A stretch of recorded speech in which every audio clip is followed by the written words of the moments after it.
Hi friends, welcome to ஆறுக்கலை சமையல்.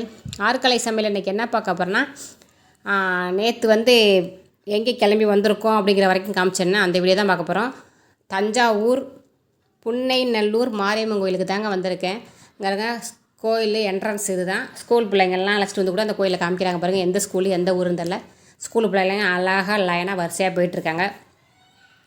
நம்மளும் ஆர்ச்சியில் அம்மனை கும்பிட்டுட்டு அப்படியே உள்ளே போகலாம்.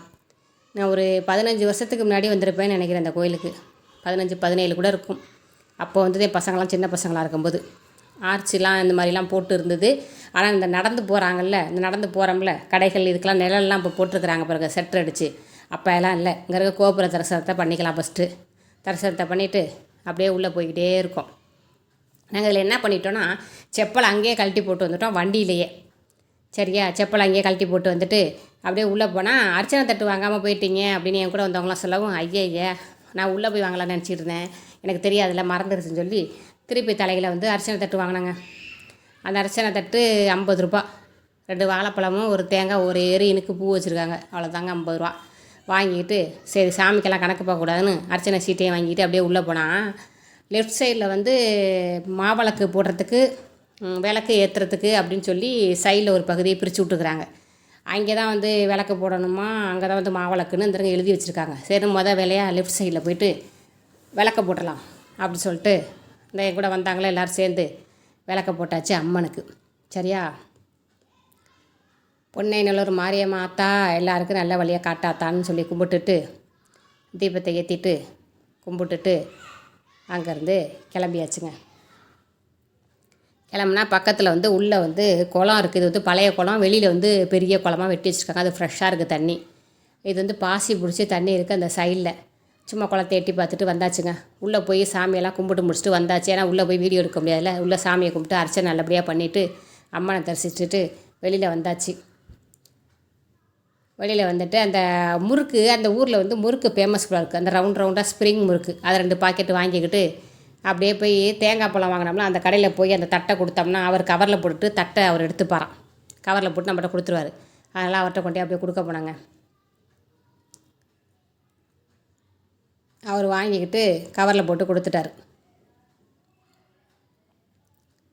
நான் வாங்கின அந்த முறுக்கையும் அதுக்குள்ளே வச்சுட்டு அப்படியே ரோடை கிராஸ் பண்ணி பார்த்தா வெறும் கடை தான். வெறும் தலையாட்டி பொம்மையும் அந்த பொம்மையும் இந்த பொம்மையும் அதுவும் இதுவும். ஆனால் சின்ன பிள்ளைங்களெல்லாம் கூட்டிகிட்டு போனோன்னு வச்சுக்கோங்க, அவ்வளோதான் பிச்சு எடுத்துருவாங்க. சரி 2 தலையாட்டி பொம்மை எடுக்கலான்ட்டு ஆம்பளை பொம்மை ஒன்று பொம்பளை பொம்மை ஒன்றுன்னு கேட்டேங்க. அதுக்கு அந்த கடைக்காரங்க சிரிச்சிட்டாங்க. என்னன்னு பார்த்தா ஒரே பொம்மையிலே பின்பக்கம் மின்பக்கம் மூஞ்சி இருக்குதான். இந்த பக்கம் திருப்பினா ஆம்பளை பொம்மை, அந்த பக்கம் திருப்பினா பொம்பளை பொம்மையாங்க. அப்புறம் 2 1 போதுன்னு சொல்லிவிட்டு எங்கள் பாப்பாவுக்கு கொடுக்குறதுக்காண்டி சரி தலையை ஆட்டி காமிங்க அப்படின்னா அந்த பாருங்கள் தலையை எப்படி ஆட்டுதுன்னு. சரி இந்த பொம்மையே இருக்கட்டும், கலர் நல்லா டார்க்காக இருக்குது, இதே எங்கள் பாப்பாவுக்கு இருக்கட்டும் சொல்லி அந்த பொம்மையை மட்டும் ஒரு பொம்மை போதும் அப்படின்னு சொல்லிட்டேன். இந்த பொம்மையெல்லாம் எவ்வளோன்னு கேட்டாங்க. அந்த இடுப்பு கையெல்லாம் வளைச்சி ஆடும்ல, அது 350 ரூபா 550 ரூபா 2000 ரூபா வரைக்கும் இருக்குன்னாரு. அது அங்கேயே இருக்கட்டும், எங்கள் பாப்பாவுக்கு இந்த தலையாட்டி பொம்மை மட்டும் போதும் அப்படின்னு சொல்லிட்டு அந்த கலர் சிகப்பு கலர் நல்லா இருக்குன்னு எல்லோரும் சொன்னதுனால கலர் செலெக்ஷன் வேறு அதில். சரி கலர் செலெக்ஷன் எடுத்துக்கிட்டு முடிச்சாச்சுங்க. அவங்கள்ட்ட காசை கொடுத்துட்டோம்ல வாங்கின பொருளுக்கு. நாங்கள் கையில் பை எதுவும் எடுத்துகிட்டு போகல. கொண்டு போன பேகு கட்டைப்பை எல்லாமே வண்டியிலே வச்சுட்டு வந்துட்டோம். அவங்கள பிடிச்சிக்கோங்க இவங்கள பிடிச்சிக்கணும் ஒன்று ஒன்றா கையில் கொடுத்துட்டு அப்புறம் அவங்கள்ட்ட காசை கொடுத்தாச்சுங்க. காசை கொடுத்துட்டு அங்கேருந்து கிளம்பி நெட்டுக்க இங்கிட்டு பார்த்தா கடை அங்கே பாருங்கள். மறுபடியும் ரோட்டை கோபுரத்தை பார்த்துட்டு அப்படியே கிளம்பி நடந்து அந்த ஆர்ச்சிலே என்னென்ன அந்த பக்கம் வைக்கிது அந்த பக்கம் வைக்கிது அப்படியே வேடிக்கை பார்த்துக்கிட்டு நடந்து போனாங்க. எவ்வளோ கடை பாருங்களேன், அடே அப்பா கொச்சன்னு இருக்குது. அப்புறம் பார்த்தா அந்த எங்கள் கூட வந்தவங்க பொண்ணு வளையம் கேட்டுச்சுங்க. காப்பு கைக்கு போட்டுக்கிற காப்பு கேட்டுச்சு. அந்த பொண்ணு அந்த பக்கம் காப்பு வாங்குதே, நம்ம ஏதாவது மோதிரம் பார்ப்போம்னு சொல்லிட்டு இப்படியே பார்த்தா அந்த ஏன் கூட வந்தாங்கல்ல ஷீதாக்கா, அவங்க சொல்கிறாங்க செம்பில் இருக்கிற மோதிரம் வாங்கி போடுங்க சுபாக்கா, ரொம்ப நல்லது கையில் இருந்தால் அப்படின்னாங்க. சரி ஒன்று வாங்கி மாட்டுவோம் அப்படின்னு சொல்லிட்டு எடுத்து போட்டு பார்த்துக்கிட்டு இருந்தேன். கடைசியில் ஒன்று நடுவரலுக்கு செட் ஆணுச்சு. இந்தா சரி இதே வச்சுக்கலான்ட்டு வாங்கியாச்சுங்க. அது 20 ரூபாயாம். அவங்களே காசு கொடுத்துட்டாங்க. பக்கத்தில் பார்த்தா என் மூஞ்சியெல்லாம் நிறையா இருந்துச்சு. சரி நான் அப்படியே எல்லாத்தையும் பார்த்துட்டு என்னென்னமோ விதவிதமாக டிஸ்ட்ரிக் பொம்மை அது இதுன்னு வச்சுருக்குறாங்க. எல்லாத்தையும் வேடிக்கை தான் பார்த்தோம். பாருங்கள் பார்க்கவே பயங்கரமாக இருக்க மாதிரி இருந்துச்சு. சரி எல்லாம் இப்போ தலையாட்டி பொம்மை வாங்கியாச்சு பாப்பாவுக்கு, எனக்கு மோதிரம் வாங்கியாச்சு. அப்புறம் கலையரிசி இருக்கே, அதுக்கு என்ன வாங்குறது? அதுக்கு பிடிச்சதே உண்டியல் தாங்க. எவ்வளோ உண்டியல் வாங்கி கொடுத்தாலும் அது பத்தாதுக்கும். சரி இந்த யானைக்குட்டி உண்டியெல்லாம் ஒன்று வாங்கியாச்சு. என்ன கலர் வாங்கலாம், ப்ளூ கலர் வாங்கலாம் அப்படின்னு சொல்லிட்டு. இந்த குடம் சிலிண்டர்லாம் ஏற்கனவே வாங்கி கிடக்கு. அதனால் யானைக்குட்டி இருக்கட்டும்னு வாங்கிட்டு ஒரு வழியாக ஆர்ச்சை விட்டு வெளியில் வந்தாச்சுங்க.